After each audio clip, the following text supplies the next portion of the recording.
Hey, it's Doris with All the Books, and it is Saturday. The sun's not shining, but it's out. So look, natural skin tones and, a bookish background, I'll take it. Anyway, I was sitting around watching a lot of BookTube this morning, trying to get a little bit caught up. I haven't done much reading, but I did a lot the last 2 days, so it's good. But I was sitting there thinking, what in the world am I going to make a Vlogmas video about today? And I went over here to my handy dandy bullet journal and started flipping around at some previous month's ideas. And I was like, I've never done the bee collection. Yeah, so, excuse me. If I'm sounding better too, right? Excuse me, sort of. Anyway, if you've been around a little while, you may have noticed that I love book covers, kind of like a magpie around shiny things. I crave pretty book covers, and so I have little collections. So right up here in this empty space that you see, that's where my bee cover collection resides. And I mean, that might be a weird thing to collect, is books with bees on the covers, but I really quite like it because it makes for an eclectic collection as far as genres go, which you'll see here.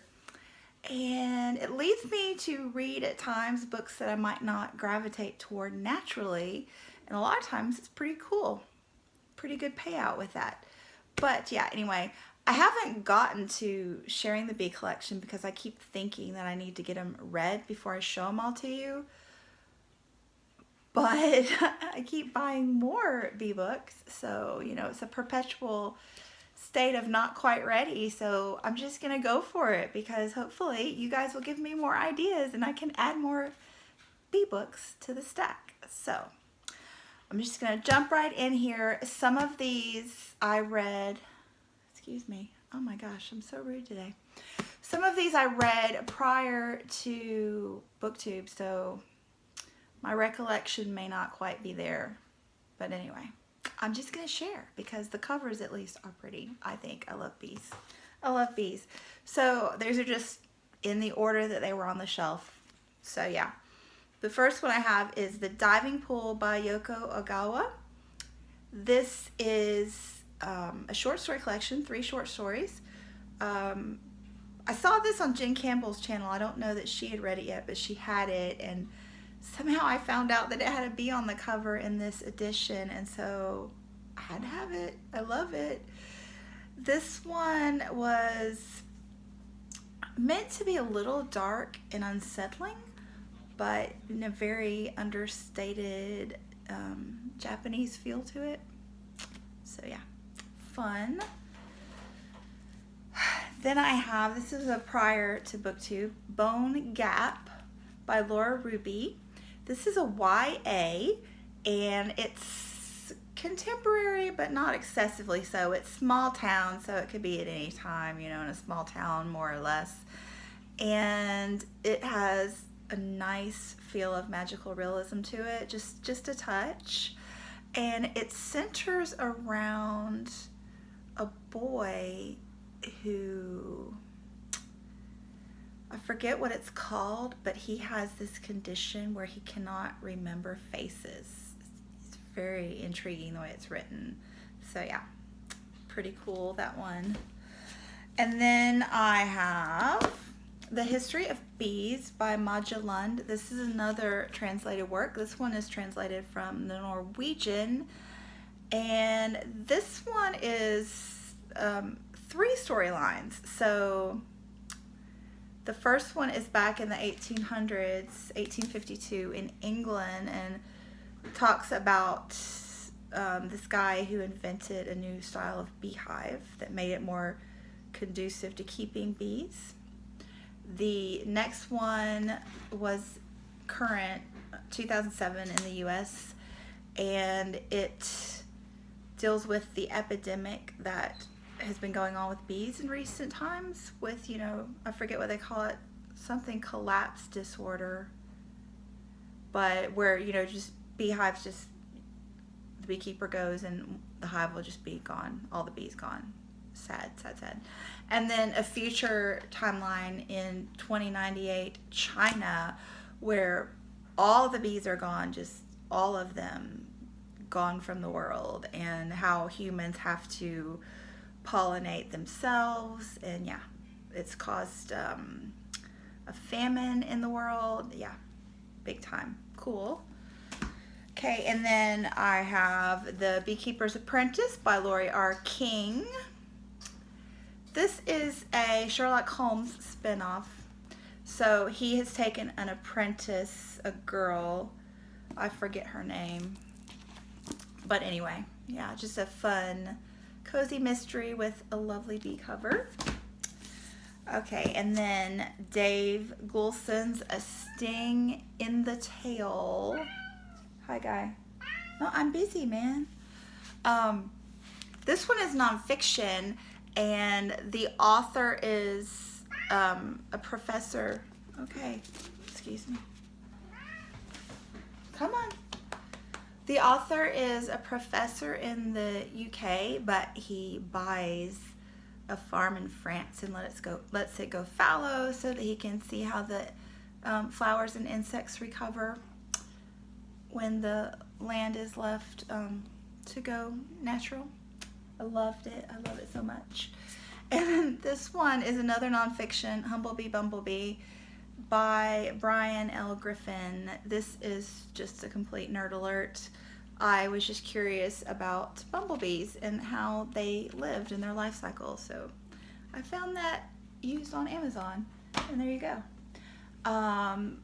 At the Mouth of the River of Bees by Kaj Johnson. This is another short story collection, and this is a really hit or miss set. So this book has my all-time favorite, the funniest short story ever. Yes, this one with a really long title here. It's called My Wife Reincarnated as a Solitaire, Exposition on the Flaws in My Wife's Character, the Nature of the Bird, the Possible Causes, Her Final Disposition. Cracked me up.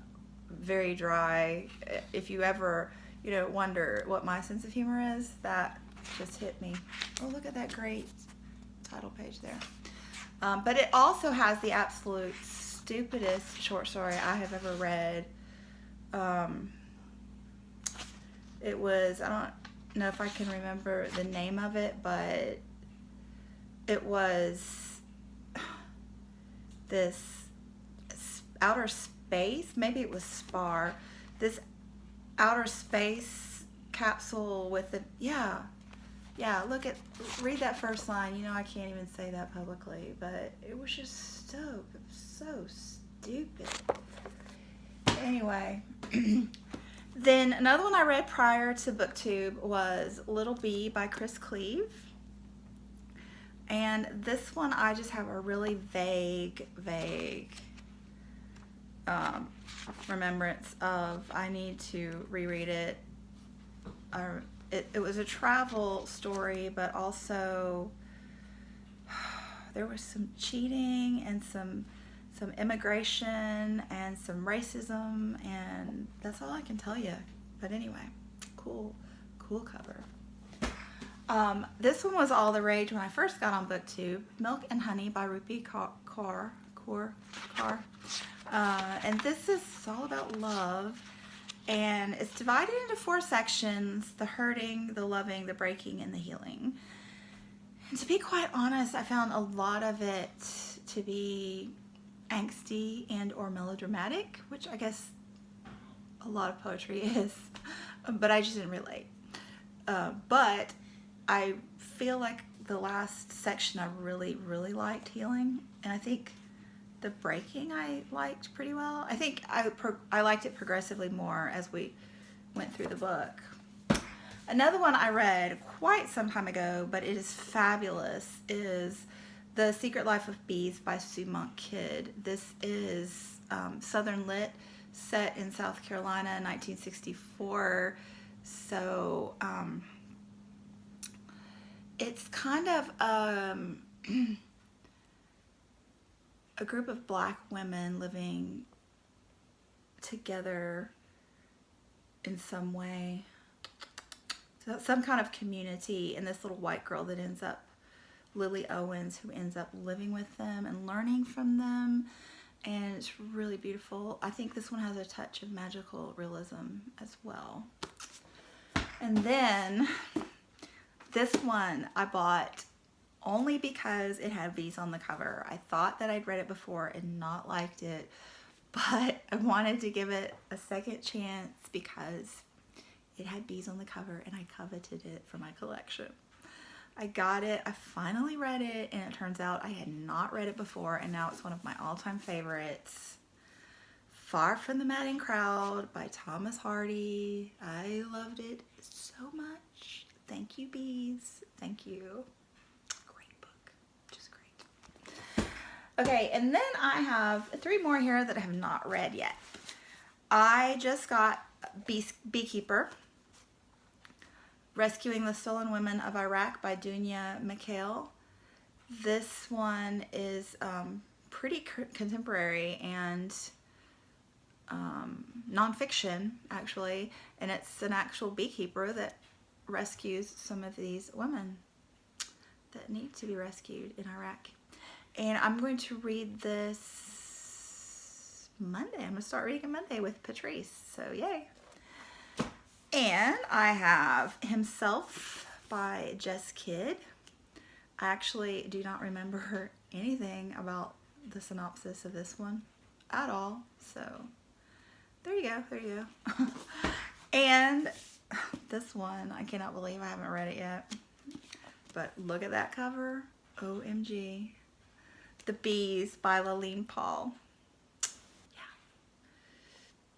I think this is kind of like an anthropomorphic bee book.